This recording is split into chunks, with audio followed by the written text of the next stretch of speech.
আজকে দেখেন ফিলিস্তিনের দিকে তাকিয়ে দেখেন, বাইতুল আকসা মসজিদকে রক্ষা করার জন্য তারা সম্পদ ব্যয় করছে, এমনকি নিজের জীবন পর্যন্ত উৎসর্গ করে দিচ্ছে। বলেন সুবহানাল্লাহ। আল্লাহ নবীর সাহাবে কেরামগণ কিভাবে আল্লাহ রাস্তায় জীবন দিয়েছেন, হযরত মা সুমাইয়াকে কিভাবে পরীক্ষা নেওয়া হয়েছে, সম্পদের পরীক্ষা, এমনকি জীবন পর্যন্ত আল্লাহ রাস্তায় দিয়ে দেওয়া লেগেছে। বিনিময়ে আল্লাহ রাব্বুল আলামিন অবশ্যই ওই মুমিন বান্দাদেরকে জান্নাত দান করবেন। বলেন সুবহানাল্লাহ। এজন্য আল্লাহ রাব্বুল আলামিন কি বলেন, ইউকাতিলুনা ফি সাবিলিল্লাহ। আল্লাহ রাব্বুল আলামিন বলেন, যারা নাকি মুমিন বান্দা হবে তারা আল্লাহ রাস্তায় যুদ্ধ করবে, জিহাদ করবে, আল্লাহ রাস্তায় যুদ্ধ জিহাদ চালাবে, প্রাণান্ত করার চেষ্টা চালাবে। যুদ্ধ জিহাদ, জিহাদ শুধু মারামারির নাম জিহাদ নয়, আল্লাহর জমিনে আল্লাহর দ্বীন কায়েমের জন্য ইসলামী হুকুমত সমাজে প্রতিষ্ঠিত নয়, এটা প্রতিষ্ঠিত করার লক্ষ্যে প্রাণান্তকর আপনি চেষ্টা চালাচ্ছেন। মানুষের দ্বারে দ্বারে দাওয়াতি কাজ করছেন, কোরআনের দাওয়াত নিয়ে বাড়িতে বাড়িতে মানুষের কাছে পৌঁছাচ্ছেন ইসলামী হুকুমত কায়েমের উদ্দেশ্যে।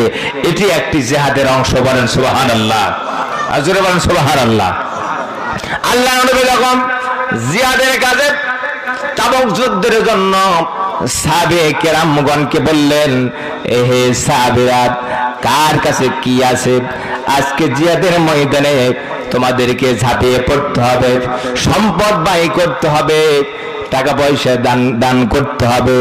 এই সম্পদ দ্বারা জিহাদের কিছু সরঞ্জাম কিনতে হবে, তীর কিনতে হবে, এরপরে যে সরঞ্জামগুলোর মাধ্যমে যুদ্ধ করা হয় এইগুলো ক্রয় করতে হবে আল্লাহর রাস্তায়। কে কি আছে তোমরা, তোমাদের কাছে কি আছে দান করো।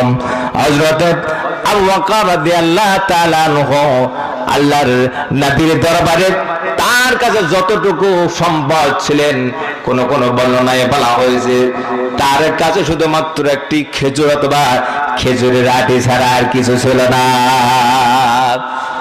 তিনি আল্লাহ নবীর কাছে হাজির হয়ে গেলেন, তিনি জমা দিয়ে দিলেন। এরপরে হযরত ওমর রাদিয়াল্লাহু তাআলা আনহু আল্লাহর নবীর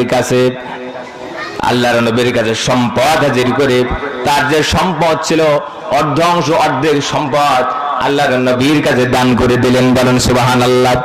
এরপরে হযরত ওসমান রাদিয়াল্লাহু তাআলা আনহু তার সম্পদের 3 ভাগের 1 ভাগ দান করলেন। হযরতে ওমর রাদিয়াল্লাহু তাআলা আনহু 3 ভাগের 1 ভাগ দান করলেন। হযরত আলী 4 ভাগের 1 ভাগ সম্পদ আল্লাহর নবীর কাছে হাজির করলেন। বলেন সুবহানাল্লাহ।